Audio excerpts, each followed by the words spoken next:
আমি নিজেকে বলছিলাম যে হতে পারে না আমার সাথে এই কাজ করা হচ্ছে, হতে পারে না আমার দেশের সরকার আমার তার দেশের একজন নাগরিকের সাথে এই কাজ করছে। আমি বলছিলাম হতে পারে না আমার দেশের দেশপ্রেমিক সেনা সদস্যরা যাদেরকে তারা রক্ষা করার জন্য শপথ করেছে তাদের সাথে এই কাজ করছে। আমি নিজেকে সান্ত্বনা দিচ্ছিলাম হয়তো এই অবস্থা 24 ঘন্টার বেশি থাকবে না, কারণ সংবিধানের বিধান 24 ঘন্টার বেশি কাউকে বন্দি রাখা যায় না, আদালতে হাজির করতে হয়। কিন্তু আমি দেখলাম 24 ঘন্টা পেরিয়ে দিন হলো, দিন পেরিয়ে সপ্তাহ হলো, সপ্তাহ পেরিয়ে মাস, মাস পর 3 মাস, বছর, বছরের পর বছর, কিন্তু অন্ধকার ঘর থেকে বেরোচ্ছে। আমি জানতেও পারিনি আমার শ্রদ্ধেয় পিতা যার জন্য আমি আদালতে সংগ্রাম করছিলাম তার কি হলো। যখন খাবার দিতে আসতো তখন আমি আকুতি মিনতি করতাম।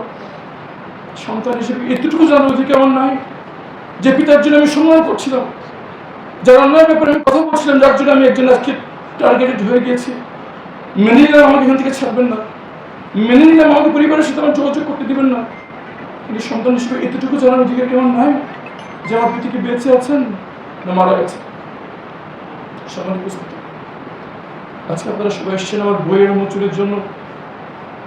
আমি নিজেকে এসে অন্ধকার ঘরে বলতাম যদি আল্লাহ আমাকে জীবিত বের করেন পরিবার নিয়ে চলে যাওয়ার কোনোদিন পিছনের দিকে তাকাবো না। আমি সেই নির্বোধ যে দেশের বাইরে পড়াশোনা করে দেশের বাইরে থাকার সুযোগ থাকা সত্ত্বেও দেশে এসেছি মনে করেছি মানুষের ভাগ্য পরিবর্তন করতে পারবে। আমি সেই নির্বোধ যে আস্থা গেছিলাম বাংলাদেশের বিচার ব্যবস্থা। আমি সেই নির্বোধ যে বিশ্বাস করতাম আমাদের সংবিধান আমাদের অধিকার দেওয়ার জন্য যথেষ্ট। আমি নিজেকে বলেছিলাম যদি বের হয়ে যায়, যদি আল্লাহ বের করেন তাহলে আর কোনদিন পিছন ফিরে তাকাবো না। স্ত্রী সন্তান মাকে নিয়ে চলে যাবে দেশ থেকে, যে আমার সাথে মানুষ তো দূরে থাক পশু অধিকারটুকু আমাকে দিচ্ছে। একটি পশু পাখি জন্তু জানোয়ারকে যদি বাতাস ভিন ঘরে মাসের পর মাস রাখা সে বাঁচবে না, একটা মানুষকে সে কিভাবে রাখবে। যেদিন আমাকে তারা বের করছিল আমি ধরে নিয়েছি এটা শেষ। আমার কাছে খুশি লাগছিল এই যন্ত্রণা শেষ হবে, আর থাকতে হবে অন্ধকার ঘরে, আর থাকতে হবে না জীবন্ত কবরের ভিতরে। শেষ আমি চলে যাওয়ার সৃষ্টিকর্তার কাছে। সে প্রিয় মানুষদের যাদেরকে ভালোবাসতাম দুনিয়াতে তাদের দেখা পেলাম না। তুমি কাউকে আমাদের মনে জান্নাতে তুমি আমাদেরকে আবার একত্রিত করো। এই দোয়া করতে করতে সূরা ইয়াসিন পড়তে পড়তে আমি বেরোচ্ছি এবং অপেক্ষায় ছিলাম এখনই একটি গুলির আওয়াজ শুনবো, সব শেষ হয়ে যাবে। কিন্তু সব শেষ হলো না। পরে জানতে পারলাম কিছু নিরাপদ বাচ্চা ছেলেমেয়ের শাহাদাতের বিনিময়ে আল্লাহ ফেসিবাদকে বিতাড়িত করেছেন, আমাকে ফিরিয়ে দিয়েছেন আমার পরিবারের কাছে। আমি তখন সেই মুহূর্তে অটল ছিলাম যে আমি থাকবো না, দেশে চলে যাব। দরকার নাই, যেখানে অধিকার নাই, যেখানে আইন নাই, যেখানে আদালত নাই, সেখানে সংবিধান নেই, থাকবো না সেই দেশে। কিন্তু যখন সুমন ভাইয়ের দিকে তাকাই, যখন তার হাহাকার শুনি, যখন সে প্রশ্ন করে এখন আমার বাবা কোথায়, তখন মনে করি সৃষ্টিকর্তা আমাকে নিজ হাতে জীবিত রেখেছেন। আমার দায়িত্ব কথা বলা তাদের জন্য যারা জীবিত বের হতে পারে না। আমি সুমন ভাইয়ের আত্মরাত শুনি যে বাবা তুমি আমার সুমনকে দেখছো, তখন বলি না আসুন যত বিপদ, আসুন যত হুমকি, যেমন এই দেশ থেকে এই দেশের মানুষের অধিকার আদায় করে থাকবে দেশের ইনশাআল্লাহ। যে কদিন জীবিত আছি এই মানুষের অধিকার আদায়ের সময় নিয়ে যে থাকবে ইনশাআল্লাহ। এই দেশের মানুষ রক্ত দিয়ে আমাদেরকে দ্বিতীয় জীবন দিয়েছেন। যে কদিন বেঁচে আছি, যে কদিন আল্লাহ হাত রেখেছেন, যেদিন কথা বলার সাহস আছে কথা বলে যাব। আমার সঙ্গে উপদেষ্টা আমার বোন সঞ্জিদা, তাদের সংস্থা মায়ের ডাক, যখন আমি ছিলাম না তখন আমার পরিবার জানতো না কি করবে, তখন মায়ের ডাক ছিল আশাস্থল, যেখানে সব ভিক্টিমরা একসঙ্গে কথা বলতো, একসঙ্গে দাঁড়িয়ে সাহস পেত। আমাদের আর কেউ নেই, পরিবারগুলো আমাদের সাথে আছে। অন্তরে অন্তস্থ থেকে আমার বোন সঞ্জিদা ইসলাম তুলি, তার মা, তার বোন, তার পরিবার, যারা আমার রক্তের আত্মীয়, যখন আমাদের পাশে থাকে নেই তারা আমাদের পাশে ছিল। যখন কেউ আমাদেরকে চিনত না তারা আমাদের খোঁজ খবর নিয়েছে, কথা বলেছে, জিজ্ঞেস করতে কোনো সমস্যা আছে কি। আর পরিবার কৃতজ্ঞ, আমি কৃতজ্ঞ। আমি কৃতজ্ঞ ইউএড এবং অন্যান্য ভিক্টিমদের সংগঠন। এই বিপ্লব পরবর্তী সময় আমরা মনে করেছিলাম আমাদের আর কিছু দুশ্চিন্তা থাকবে না, কিন্তু এখন অনেক গুম ভিকটিম যারা বেরিয়ে এসছেন জীবন নিয়ে, স্বাভাবিক জীবনে ফিরতে পারছেন না, পড়াশোনায় ভালো চাকরি হচ্ছে না, ব্যবসা করতে পারছেন না, একটা ভালো বাসা ভাড়া দিতে পারছেন না। কেমন করে সম্ভব?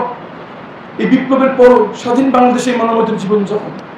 সবার মাধ্যমে আহ্বান জানাচ্ছি অন্তর্বর্তী সরকারকে, এই বোনদের জন্য কিছু করুন, এই ভাইদের জন্য কিছু করুন, এই পরিবারদের জন্য কিছু করুন। এই কয়েকটা গুতিকরী পরিবার এই মানব ইতিহাসের বর্বরতম হিংস্রতার শিকার, তাদেরকে এভাবে অসৎ ছেড়ে দেবেন না। আমি অন্তত এখানে দাঁড়িয়ে আছি, কথা বলতে পারছি, একটা বই লেখার জন্য আমাকে সহযোগিতা করেছেন। আমি দেখেছি সাংবাদিক ভাইরা সবাই এসছে, কিন্তু হাজারো পরিবার কিন্তু আপনারা কেউ চেনেন না, তাদের কষ্ট কথা বলে শোনার কেউ নাই, তারা ডাকলে একটা সাংবাদিক ভাই ফোনও ওঠান না। তাদের জন্য অন্তর্বর্তী সরকারকে আহ্বান জানাচ্ছি, কিছু একটা করুন। আর যদি সরকার কিছু না করে, বাংলাদেশে যারা গুণগ্রহী আছেন, মানব সেবক আছেন দেশে দেশের বাইরে, এসব পরিবারকে ভুলে যাবেন না। তাদের সাথে যা করা হয়েছে, তারা এই দুনিয়ায় কোনো ক্ষতিপূরণ খুবই সম্ভব না। হয়তো তাদের পাশে দাঁড়িয়ে সৃষ্টিকর্তাকে সন্তুষ্টি আমরা অর্জন করতে পারি। আজকে শুধু এই কথা বলে শেষ করছি, আমাদের হতাশ হলে চলবে না, আমাদের আস্থা রাখতে হবে। জুলাই যোদ্ধারা আমাদের আস্থার নতুন জীবন দিয়েছেন। যখন পুলিশ বাহিনী উধাও হয়ে গেছিল, তখন বাচ্চা ছেলেমেয়েরা যাদেরকে তার পিতামাতা তাদের কাছ থেকে কিছু আশা করে না, তার রাস্তা দিয়ে ট্রাফিক কন্ট্রোল করেছে। এই বাচ্চা ছেলেমেয়েরা আমাদেরকে আবার স্বপ্ন দেখতে শিখিয়েছে। আমি আবার স্বপ্ন দেখি এমন বাংলাদেশে যেখানে থাকবে না আঞ্চলিকতার বৈষম্য, যেখানে থাকবে না মতাদর্শ ধর্ম নিয়ে বৈষম্য। আমার শুধু চিনব মানুষ, আমার শুধু চিনব কে নাগরিক। সবাই কাঁধে কাঁধ মিলিয়ে, হাতে হাত মিলিয়ে ভাই বোনের মতো সবাই একসাথে বসবাস করব এবং পরবর্তী বংশধরদের জন্য একটি সুখী সমৃদ্ধশালী ঐক্যের বাংলাদেশ রেখে যাবো ইনশাআল্লাহ। সবাইকে আহ্বান জানাচ্ছি, আসুন আমাদের এই গুম পরিবারে আমরা যে মাঠে নেমেছি, বাংলাদেশের তরুণরা যে মাঠে নেমেছে, সকল ভেদাভেদ ভুলে পুরুষ নারী বয়স্ক সবাই আমাদের কে আমরা ভুলে যাই, আমরা মানুষ এবং নাগরিক।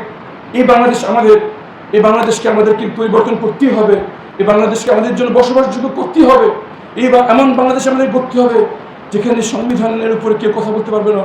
একজন মানুষের অধিকার, সে যতই ক্ষমতাশীল ব্যক্তি হোক, সে যতই ক্ষমতাশীল দল হোক, সে যতই অধপত্যবাদী শক্তি হোক, আমার দেশের মানুষের অধিকার কেউ কোনোদিন নিতে পারবে না।